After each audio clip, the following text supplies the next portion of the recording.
Hey everybody, Jamie Kelly here. Thank you so much for tuning in to this episode of Season 3 of the Approximate Podcast. Be sure to join our Patreon for only $5 a month to see all of Season 3's episodes in full HD video. That's patreon.com/approximate podcast. If you're already a patron, thank you so much for your support. And to everyone who's tuned in, we love you all. And now, on with the show. Kitty! Fucking stop it. God damn it. Fucking cat. Yeah, you. Oi. Scrapple. Stop it. All right, cut. We're done. Fucking cat. God damn it. Jimmy, how you doing? I'm doing very well. Thank you for having me today. So thankful that you are here. It's Jimmy Broadway, right? Yes. Jimmy Broadway. Now, I got to be honest, for the people that are listening, we haven't actually met, and you have like a lot more rapport with Stephanie. Yes. Hey. But you hit me up with your interest about the podcast, and I'm so thankful that you did, because I didn't know who you were, and I almost treated it as dude, like just some weird dudes hitting me up, and I'm going to be honest, and I could very well be a weird dude, but I have been in the industry for 18 years as well, so I kind of qualify on that. But before I jumped the gun and thought it was just like some rando hitting me up, I ran upstairs to Stephanie. I said, "Wait, Steph, this Jimmy guy, does that mean anything to you?"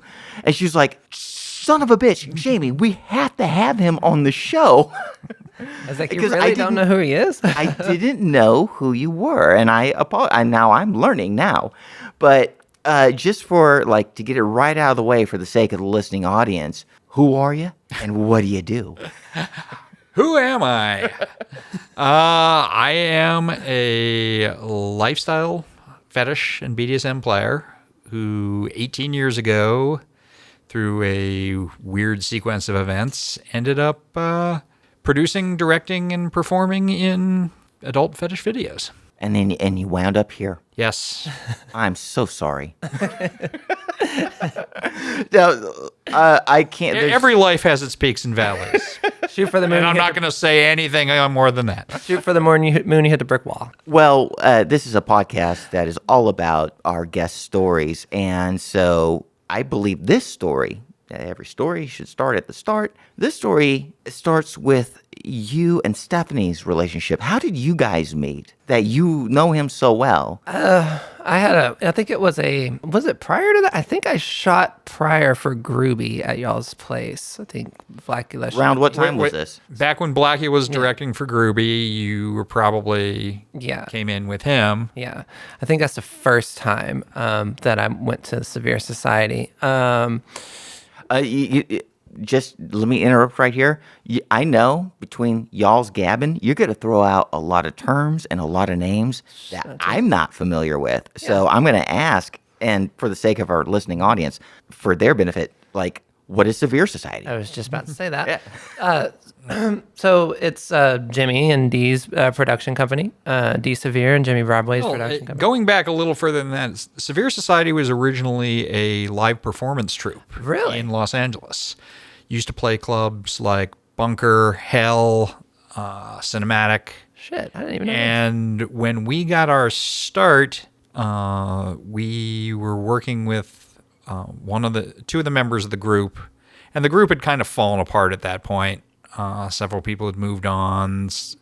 Some of the clubs that they performed at had closed or changed, their formats and things like that. Mm-hmm.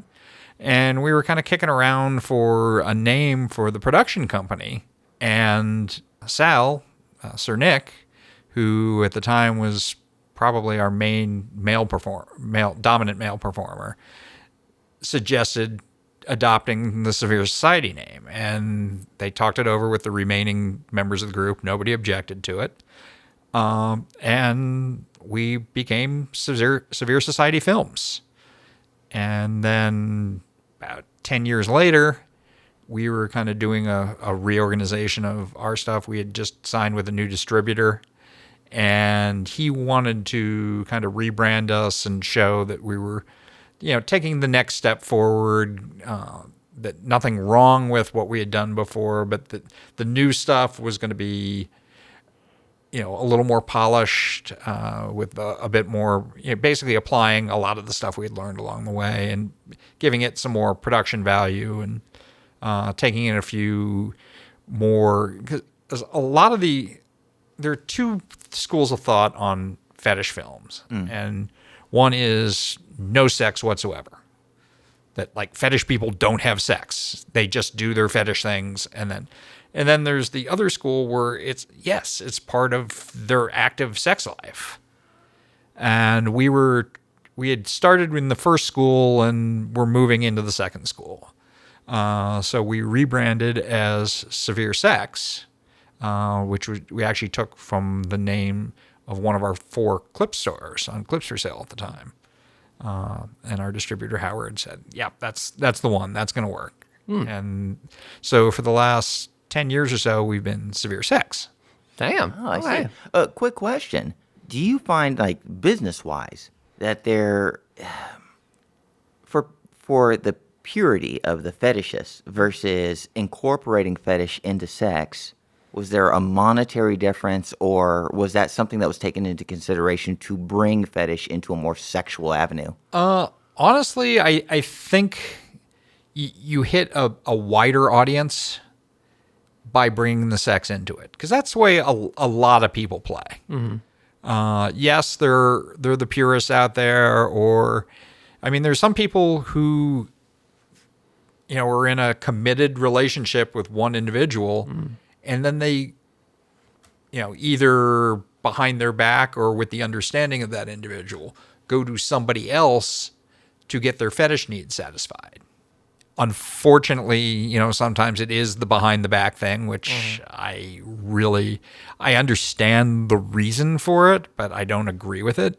I think if you can't be honest with your partner, and if your partner can't be honest and understanding with you, then maybe that's just not the right partnership. Yeah, maybe it's not a right click. But like I said, I've seen a number of people over the years who, they love their wife and they've got this wonderful relationship. They've got kids. They're happy together. They've got a lot of common interests and everything, but she's just not kinky. Yeah. And the husband is. And through an understanding together, he gets that part of it from somebody else. Right. But with that somebody else, there's none of the sex that he's getting on the wife's side. Right. So And it's something he can't get at home. Exactly. do you feel like it seems to me like, just explaining that concept right there, it seems like it may be rife with miscommunication and people coming at odds with each other. Like, it could be a deal breaker just through misunderstanding about what people's needs are. A lack of communication. Is that like something that you've found that happens? Honestly, I think communication is the key to any successful relationship. I don't care whether you're talking business partners, a father and a son, a husband and a wife and a wife, whatever this any relationship you have in your life, if you do not have good, solid, honest communication in that relationship, ultimately that relationship is either not going to be as successful as it could be, or it's going to fail. Yeah, that stands to reason. Absolutely. Upfront, honest communication, especially if you're starting to bring like dangerous, like kinky shit that you got to mitigate risk for and stuff like that. Like, you got to really, be up on that, be telling each other, as well, if it's your partner that you're playing with, if it's somebody you're getting with off of, if you're somebody you're getting with on the side from your partner, then, that's a little different, but you still need to be upfront and honest with your dominatrix or your, professional sub or whatever. Yeah. So I'm going to wind it back because, again, this has been a theme for all of season 3 that we're have theme currently music? recording. There's theme music. All right. There will be. But there's an ongoing theme where, although I've known you for nigh on 12 years, Stephanie, I'm still learning things about you. And I want to get back to what you and Jimmy's relationship is, working and otherwise, because this is a story that I've been like bereft of, that I have no idea about. So let's start back onto how you know Jimmy and like what you guys have done together. Yeah, so I think it was around like 2015. I think probably Sounds 15, about right, Maybe yeah. 14, maybe late 14. It's when I was. This was in a time of your like being transient. Like we had already known each other for about 2 years, and then you kind of, I wouldn't say disappeared out of my life, but you were Moved to LA. traveling. You were all over the map. This is when I moved to LA, and this was like probably like the first or second year I was there. Yeah, I was. Look, it was a hardcore for Groovy, I think, and we just ended up renting the space. And then we met around that time. But where I really got to meet him at is when we had this content trade. It was me and Ruckus and Eden Alexander and oh God, who else was it? There were some other people there. I'm trying to remember. Actually, Somebody else. I just looked up the paperwork on this scene a couple of weeks ago because we were putting it up on a different outlet. Oh, it's Lotus Lane. Yes. Lotus Lane, Eden Alexander, me, Ruckus, and then you and D. Yeah, so this is basically a full day of content trade shooting. We're just doing a content trade thing. But they also had booked me for this like teacher strap-on school thing. That was really cool. Yes. Stephanie strap-on school or something like that. So I was like, so Eden was playing like a class, like a schoolgirl. She was like, Professor Stephanie, like this, that, asked me questions and stuff, and I had to answer it and like draw stuff out on the chalkboard. And I think I didn't quite nail that role. You did just fine. Yeah. This was all under Severe. Yeah. Yes. Well, yeah. Right. The strap-on school thing, and then it was just like a split between me and the other performers for the other what was it, the other content trade that we shot with me and Ruckus. This is like the early days of trade. Yeah, this Yes. was like kind of like the emphasis. Yeah, we traded fairly early in the game before, and it's like Now it's ubiquitous. everybody's a creator and everybody's doing collabs and everything. And back then, we just honestly we were broke, and the easiest way to get the content you needed to make the money was to find other broke people and say, hey, listen, we're all broke, but we got this place, we got these cameras, we got this wiry little guy who runs around with the cameras and points them at people, and he's pretty good at that. So why don't you come down and we'll come up with some wacky ideas and we'll shoot them, and we each get a copy of it, and away we go. Yeah. Fantastic. So this was like 2 or 3 years before like OnlyFans actually even hit. Yeah, I mean, none of the fan sites. Yeah. I mean, back then, Clips for Sale was the thing. Yeah, Clips for Sale was. I mean, some of the other, like the many vids. And I Want Clips, I think, was just now taking off around that time. It was Clips for Sale, Yeah. I Want Clips, and then Manivids and stuff like that came along. Yeah, so Manivids haven't even started around this time, if I remember right. Yeah. But yeah. humble beginnings of how to like navigate what it is to be in this industry. Yeah. And then from there, it's just been like, she's at like every industry party that I show up to. Yeah, I mean, we bump into each other in weird, and then you move, Yeah. and then you come back, and then we bump into each other someplace completely random. It's, hey, I haven't seen you in 3 years. Yeah, What's new? Oh, I'm living here. Oh, you're living here now. Okay. Yeah. It's crazy. Life's crazy like that. Fantastic. So I get the vibe from you, Jimmy, that you're maybe a tech dork. A little bit. A little bit. Do you like within the confines of the industry? Do you? I have several questions. Okay. But we'll start with number one. Do you find that you find more pleasure or more, I don't know, like more fulfillment in being a performer, as it were, or somebody that like turns the gears behind the scenes? Actually, I get the most pleasure by being able to do both. By not being locked into one role. Because I mean, people are multidimensional. They have different things that it's like food. You don't go out and eat Chinese food every single day. It gets boring. You get sick of it after a while. Speak for yourself. Okay. But no, I absolutely get your point. Yes. If you go out and, okay, today I'm going to be a performer. Tuesday I'm going to direct.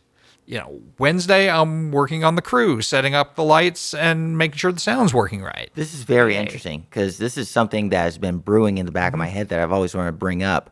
This idea of spinning multiple plates and being as equally invested in these desperate interests. And do you okay, so I totally get it. Running gear behind the scenes, setting up shots, being part of pre and production and post production, and then also being a performer and living that part of it, you feel like the gratification in equal measure against all these disciplines. How important is it? Do you feel like, because everybody's different, like you said, do you feel like you can spin them all at once, or do you need to take time and put energy towards spinning this plate or this plate and drawing a line? You mean on the same project doing multiple, or just? Oh, now we're getting deep. No, I see. Just like do you have a general way that you feel about yourself? Are you primarily a performer but love production, or vice versa, or is it all in equal measure? It's and then you equal. have to find time to do each discipline to the best of your ability.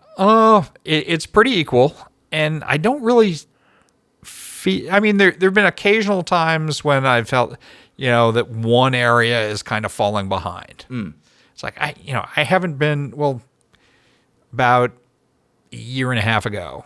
I did come down with COVID, and just coming out of COVID, it just got me into a place where I just did not feel like performing at that time. I had no energy. I was having trouble focusing, and but that was a matter of being physically exhausted by disease. Well, but my point is, I sat down one day and realized it's been 10 months since I've done a scene.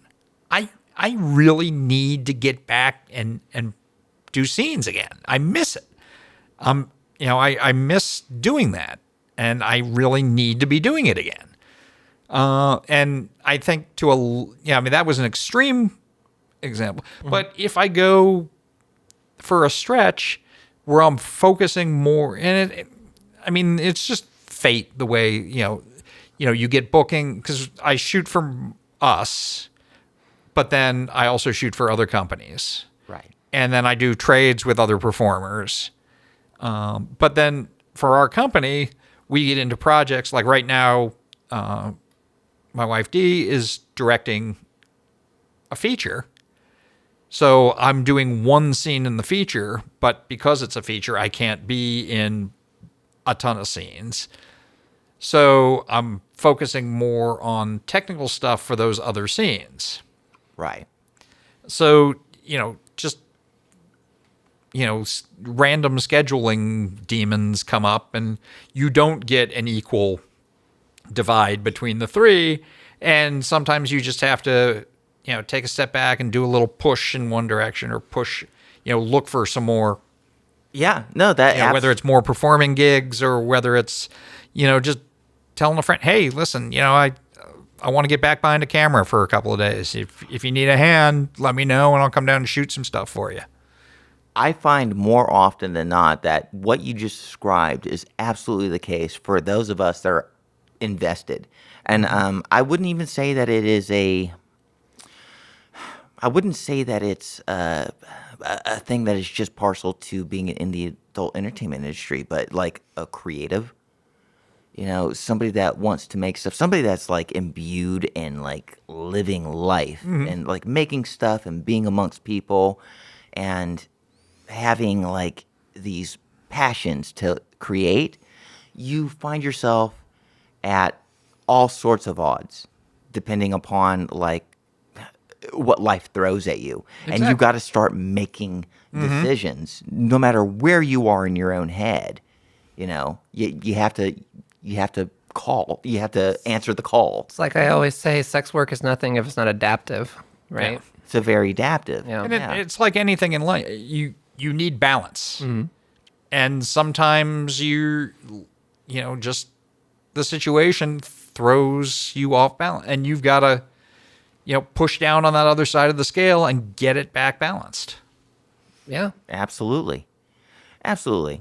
So now, knowing what I have learned about you so far, I want to talk a little bit because I'll have a little bit more to say about this because we're new, you and I. I love the tech aspect. I want to get nerdy with you a little bit.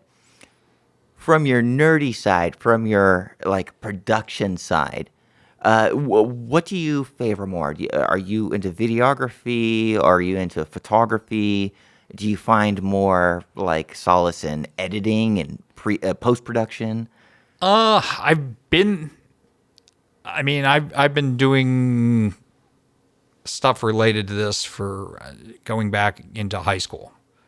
When I was in high school, So about 10 years ago. yeah, more or less. My high school graduating class is a bit lazy. Theoretically, we should have my 40th reunion this year, but Goodness. I don't think anybody's going to get off their ass and produce it. So, but when a lot of kids were writing for the school paper, I went and wrote and did photography for the local paper and got in that way. And I learned videography by working in public access cable back then. So I went through a stretch from high school through college as a fairly successful still photographer. In college, I was doing everything from headshots for people to there were a couple of small newspapers that I worked for. I was doing event shots for things. And then once I got out of that, and I just drifted into other things, and that was back in the film days too. Put in a roll of Kodachrome and crank it along.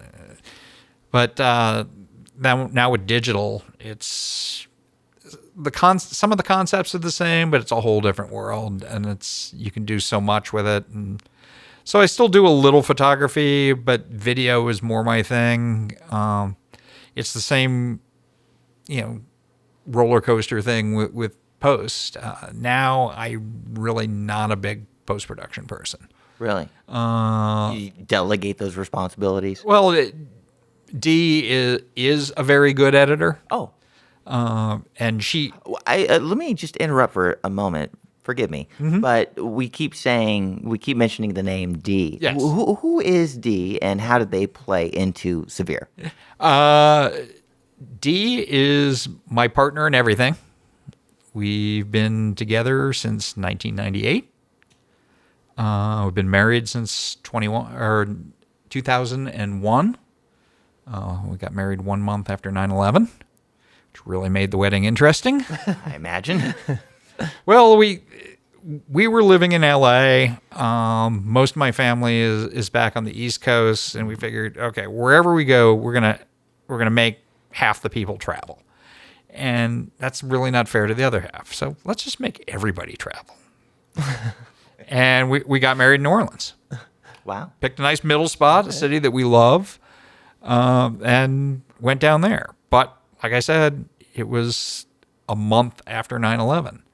And transportation was not back 100%. There were about half the people we invited just could not come because of that.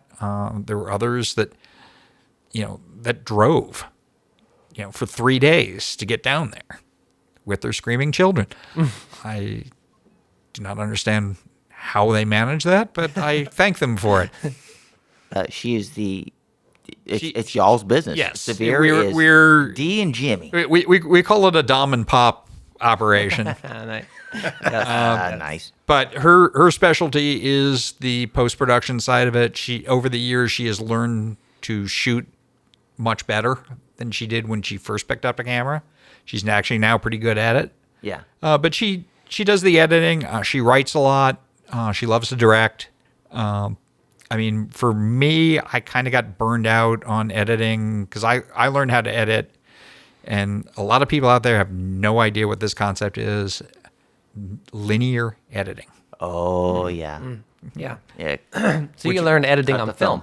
I on videotape. Oh, on videotape. But it was, you would put down a black control track, and then you would insert, and you would roll tape machines and take the edits as you went, and you had to time them. So it's machine A, machine B, machine A, machine B. Sometimes a C if you had a really nice post house.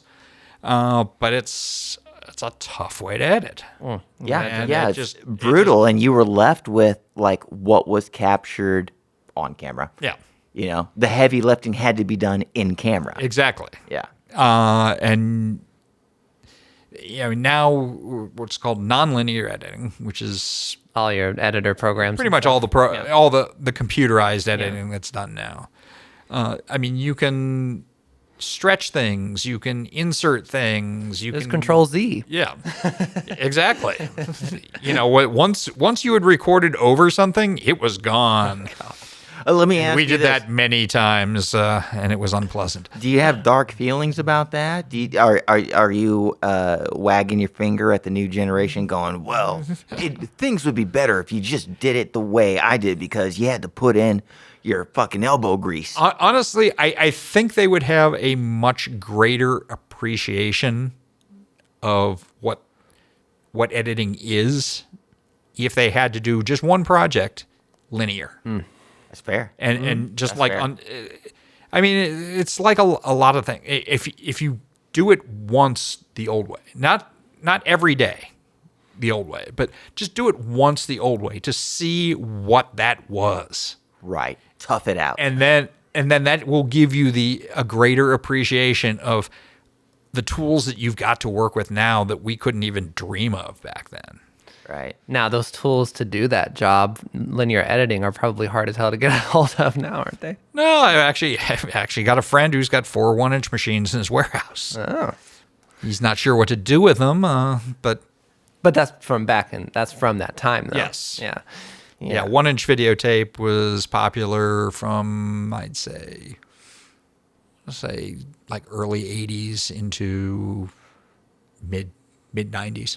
Just missed it myself. I imagine you have probably, I can't think of the name, but I bet, I'm willing to imagine that you could fill in the gaps here. While working with those linear editing machines, were you also a part of the timeline where you had access to like, what was it, something toaster, graphic toaster or something like that? Do you know what I'm talking Video about? toaster? Video toaster. Do you have experience with that? I never experienced it myself, but I knew it existed. And it was one of those things, ooh, wouldn't mind getting one of those. But never did, and then better things came along, and Yeah. What did this thing do? I'm completely lost on it. A video toaster was a thing where like it came with to put it in today's parlance, it was essentially a series of plugins, quote unquote, like star wipes and really simple like text overlays and things to help you with like transitions and kind of gussy up your, Okay. All right. know. yeah, a lot of people don't realize that, there used to be things called art cards. Explain to me that. Now I'm totally stupid about that. What is this? It would be a guy whose job was it to put letters on a card in front of a camera that would then get shot and put onto the video. Wow. That was how they did graphics for Wow. things like the news Didn't know that. That's crazy. and sports and That actually makes a lot of sense. So if you look at like public access, like they always have that like painting type picture right there, and then they go to fade into the to whatever's happening. Yeah, so that makes a lot of sense. yeah. I Well, these didn't would know either that. be black letters over a white background or white letters over a black background. Oh, okay. So it's just okay. Oh, okay. I see what you mean. You would kind of like You'd key it have out. you would key it in and it would. Yeah. How would you key back then? Like, because you didn't have computers, right? Well, the kind of Oh computers no, we have now. keying process is. I mean, that goes all the way back Yeah. to the almost the late 20s, early 30s. Yeah. Being able to key stuff, and yes, it was. It took a lot of effort. Yeah. Imagine. Yeah. I mean, the secret to keying back then was lighting. Yeah. And just Well, that's actually still still the now. secret. The secret to everything is lighting. Yeah. But I mean, now with some of the programs out there, you can just lay things onto things with no. Oh, yeah. The edge, like these days with the algorithms. Whereas back and the then, things. it's like if your background lighting wasn't just perfectly flat, exactly. you would see it. Exactly. Yeah. And like honestly, like it's all depending on like what you're shooting, like technological, like your camera and the lighting and stuff. But even today, like, I mean, you want to do a proper green screen, like Yes. for a professional production. You still have to evenly light the background, make sure that your subject is such amount of feet away from the backdrop, and then make sure that you have enough Z space with your camera and its particulars to capture everything just so you can grab a clean key. Yeah, and you can't overlight it because then the green reflects back on your subject. There's the spill. and they start to develop little blotches. Yeah. Yeah, you have to like be very adept at post production and how to grab an appropriate key to make up for all the deficiencies that happened in camera. You know, so I love this. Like, the production line is only as good as the weakest link. Yeah. You know, I love that idea. And like Stephanie and I, we're in house. Everything. It's just a 2-person team. We run Jamie Kelly Productions, and we do all the things for all the purposes for everybody. We pride ourselves on being able to do that because I've been in this industry for 16 years, but for 25 years, I've been all audio.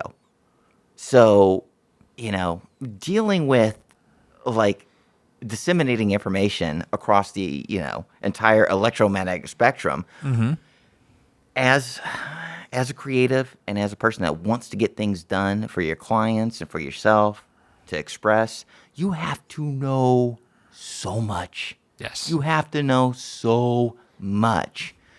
And Stephanie and I aren't really in a position at this time to like delegate those kind of responsibilities because we're still in love with figuring everything out. And so she and I, we really keep it really simple. And it's one of those things where like we can do it all with enough time, but it's going to come at a cost. Yes. It's going to come at a cost for our in-house Fast, cheap, and two-person good. Pick two. Exactly. I was just about to bring that up. The You Venn can pick diagram. two. Yep. Now, as we progress, as things go forward, slowly and surely, being able to disseminate between that triad of circles will become a lot more advantageous to us as a production company. But absolutely. And I think the like denominating factor is the passion that you have for doing it. I know it sucks to serve 1,000 masters, but when your heart's in it, you want to serve as many masters as possible. And I was telling Stephanie about this. I was like, Steph, like there's so much that there's only so much time in our lives to like figure out at least the fundamentals of everything. Right. So that when we're in a position to delegate responsibilities, we can hold those people to task. Gotta have a set of standards before you. Well, you also need to understand what you're asking them to Absolutely. do. I mean, I've run into that many times over the years where people who just don't understand what's involved ask you to do something that's impossible. And you just say, it was like in the early days of copying. Had to be done in real time. Real time. And, it's like, you would get to the end, finish up a shoot and go home, and we would back everything up immediately. Oh, yeah. So at the time, it was mini DV tapes. So we would copy all our mini DV tapes. Which, as an aside, for people that are actually looking at this, y'all Patreons, thank you so much. Everything that you're seeing here is actually being done on a mini DV tape. Oh. These little guys actually still run tape. Oh, it's a story for a later day why I Okay. have these cameras. But yes, yeah, and the mini DV tapes act as our backup as we record digital information onto HDMI capture devices. Yeah. But yes, I But absolutely. yeah, understand. I mean, so like every shoot we did, the first thing we did when we got home was set up the deck, set up a camera, and just transfer all the tapes over. The original tapes would go in a rack, and I would hand Dee all the transferred tapes, which she would then digitize into the editing program and edit from that. Yeah. And that way, if anything happened in the digitizing, we always had the master tapes. And was that like CS like 2, like Adobe CS 3 or something? Actually, Final Cut. Oh, Final Cut. Okay, Yeah. cool. Work on Final Cut. Yeah. Yeah, we were Final Cut for years.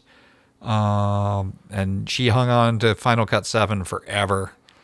And then when we bought our latest round of cameras, they're 6K cameras. We shoot them in 4K. But Final Cut 7 cannot handle 6K, cannot handle 4K. 4K. Wow. Really? Yeah, Wow. it maxes out at 1080 because Apple doesn't support it anymore. Oh. So they don't include the new codecs for any of the ultra high def. So, So to edit that, you have to go to the PC. I guess. well, we allowed to mention brands here? Yeah, absolutely. Okay. So our current cameras are from a company, Blackmagic. Oh, They also, through an acquisition, own a program called DaVinci, DaVinci, yeah. DaVinci Resolve. which Yeah. is An open source. It's not open source. They do still control it, but there is a free version of it. There's a that is free available. version of it. But if you buy any of their products, you get the not free version of it free. Oh, okay. I got you. Oh, okay. And there's not a tremendous Loop it in. difference between the two unless you're doing really high end stuff. But there are a couple of little nice things in there. All non-linear editors are pretty much the same. Once you learn one of them, you can kind of transfer that knowledge. Well, it's not just the knowledge; it's the ability of the program Oh, okay, yeah. to do. And for years, I mean, the whole reason they bought DaVinci was because of its color grading capability. Oh, okay. People would edit in any one of, Premiere, Avid, Final Cut, whatever, and then they would bring their project into Resolve and Color grade. color grade from that. Tell me if I'm stupid here, but is the appeal of DaVinci is that it has a wider and more reliable bottleneck than Adobe, It's but at the cost of everybody uses Adobe, so your production stream, for your clients and whoever you're talking to, is diminished. I mean, the appeal for us is twofold.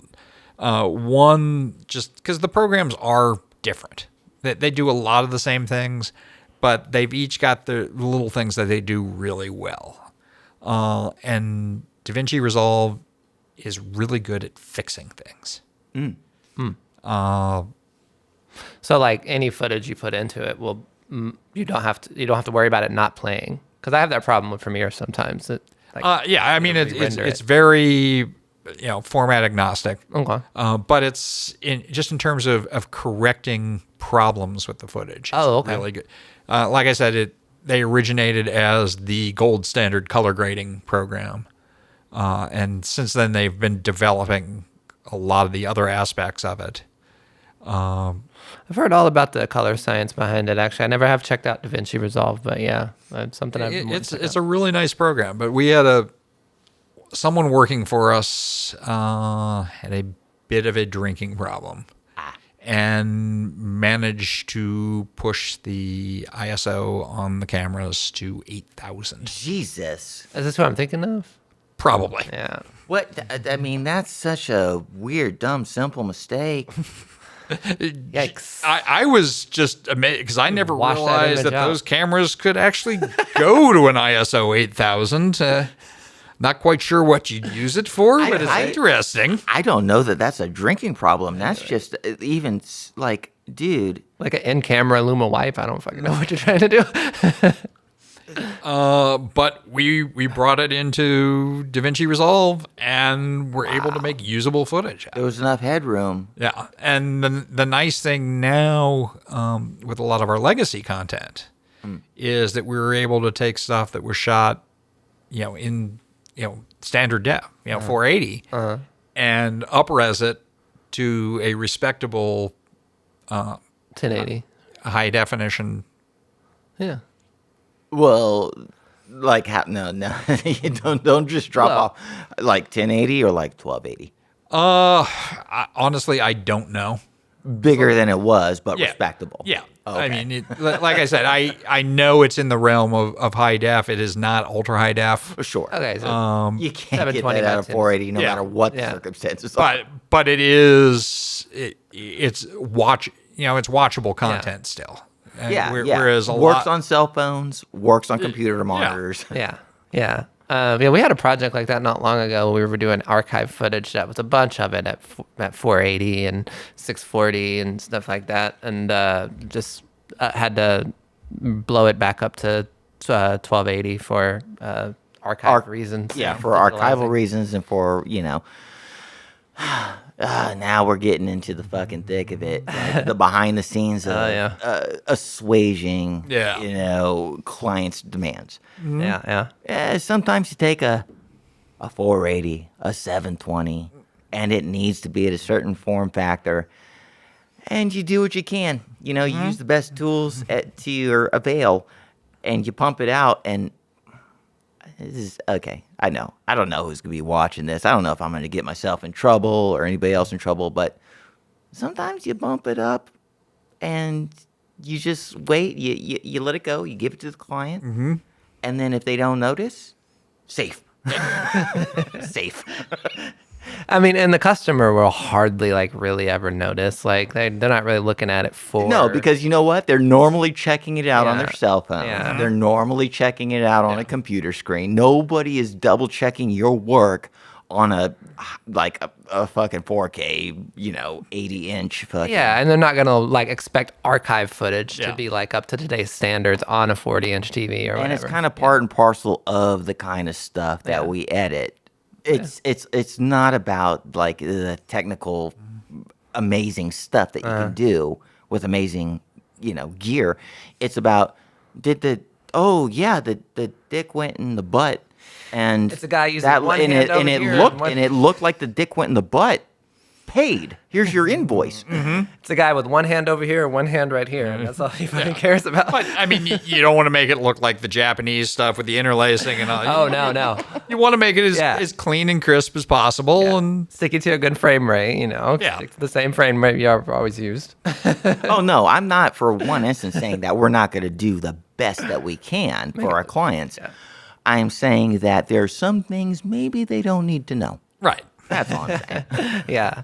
Well, don't bog them down. Well, it's choice paralysis. If you give them too many choices, they're gonna be like, well, let's Exactly. try the other one. Don't confuse them with the technical stuff. Yeah. Does the end product look good? That's all they want. I kind of want to ask you a question, Jimmy. Yes. Part and parcel about where you're at right now. What's this new project? The new project. Yeah, what's this new Dee's project? feature. Yeah. She has gone back to her early career as a professional dominatrix, and the working title is Dungeon Stories. I don't know if she's going to keep that or not, because a lot of our titles come out of something somebody says, and you're just in there, it's like, ooh, that's the title. But right now, the title is Dungeon Stories, and it's 7 scenes based on actual live sessions that she had when she worked in a pro dungeon. Oh, nice. So current dominatrixes or whatever, doing scenes with their pro subs or whatever. I mean, it's all professional performers. Yeah. pretty much all friends of ours.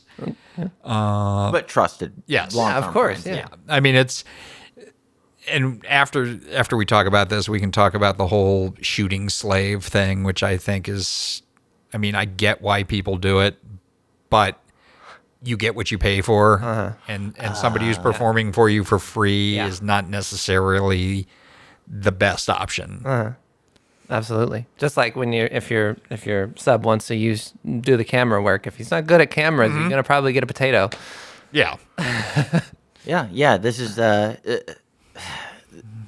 this is another thing that we've been talking about like all throughout season 3 is the hiring of the untested, the hiring of the and it's because We sometimes should always be tested. It keeps us safe. Oh, no absolutely. when I no that's not what I mean. When I say untested, I don't mean blood test I know. or industry test, but I mean Tried and tested, time tested. Yes. Yeah.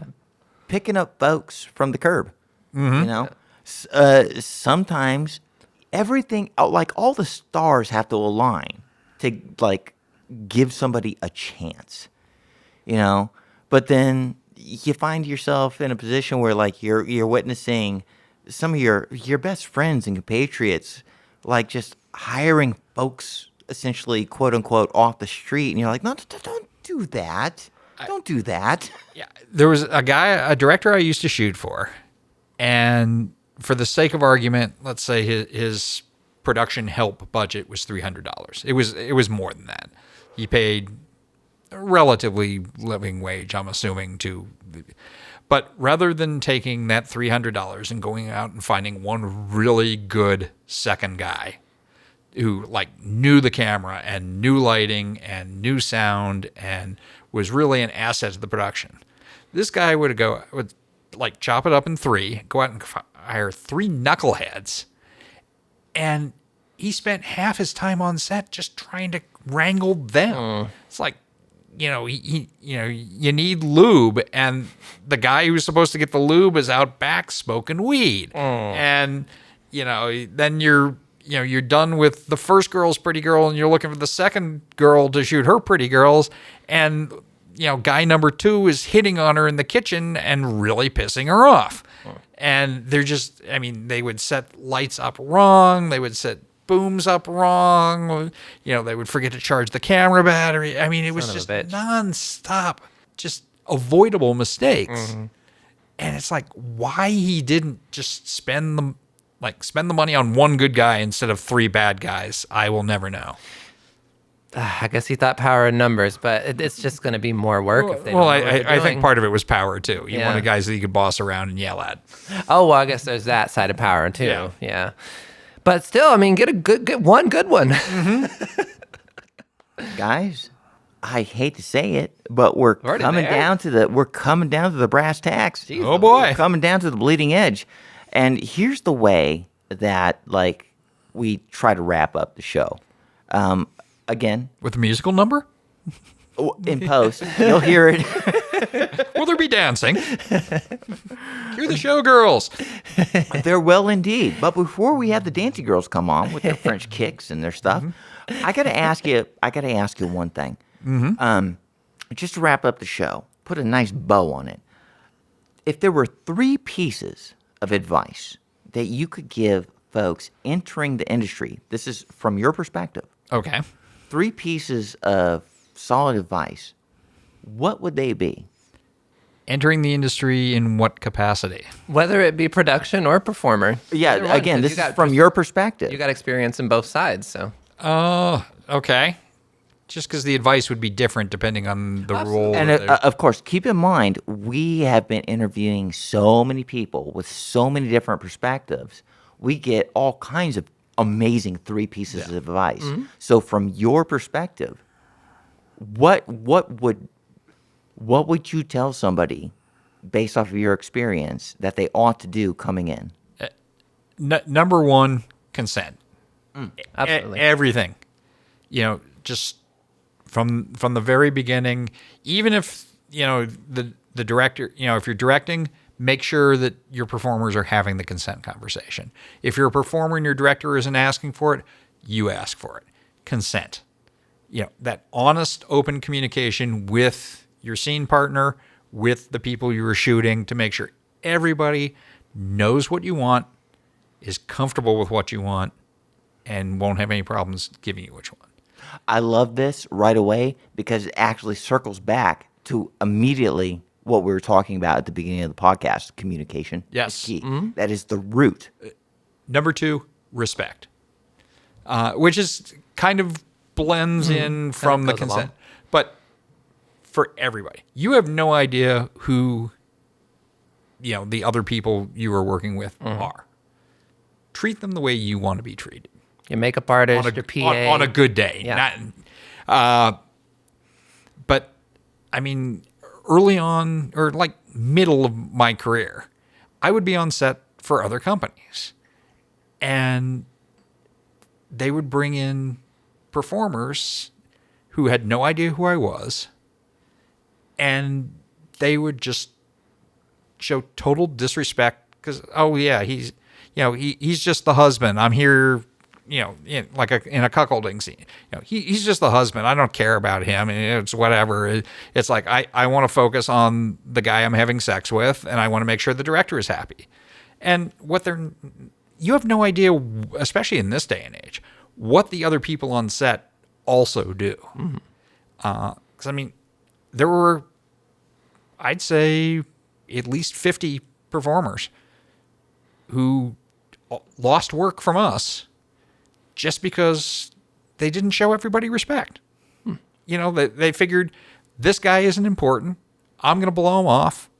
And, he's not deserving of my respect. Well, you're not deserving of my employment. Right. And the third, I would say put away 10% of everything, every check, every payment you get, just take 10% and tuck it away. That's really good advice. Because that's going to get you through the rough spots. And you can live on 90% of what you're making. That's actually the second time we've had Save Your Money. Yeah. But just a second out of all these 9 episodes, but important. As a general clause, yeah, that makes so much sense. And it comes from experience, it comes from age. And I love that you said that because there's so many people that are listening to this podcast just because of the nature of the show that are early 20, mid 20-year-olds that have no idea, like they're just, reeds in the wind that want some sort of pragmatic actual advice. That is an amazing and advice. they're going to be the first ones whining the next time we have a moratorium. And they don't work for 3 weeks. And it's like, what am I going to do? And it's like, well, you're going to dip into that 10% you've been putting away, and that's going to buy your groceries and maybe a couple of pay-per-view movies. And just a little bit of savings goes a long way. Yeah, it does. It's good to have for a rainy day. Because it doesn't, especially for performer, like it doesn't continue at the same pace as it does when you first start. It changes. And then it also migrates into being more like, performer production stuff. You have to spin more plates. It gets harder. And, while you're making that money, if you're making it in the studio way and you're getting a big chunk of money to perform, save some of that money. yeah. And with all that being said, our good friend is telling us consent, respect, and hovel a little bit away. Yeah. Dash them in a These shoebox. are amazing pieces of advice. And Jimmy, thank you so much for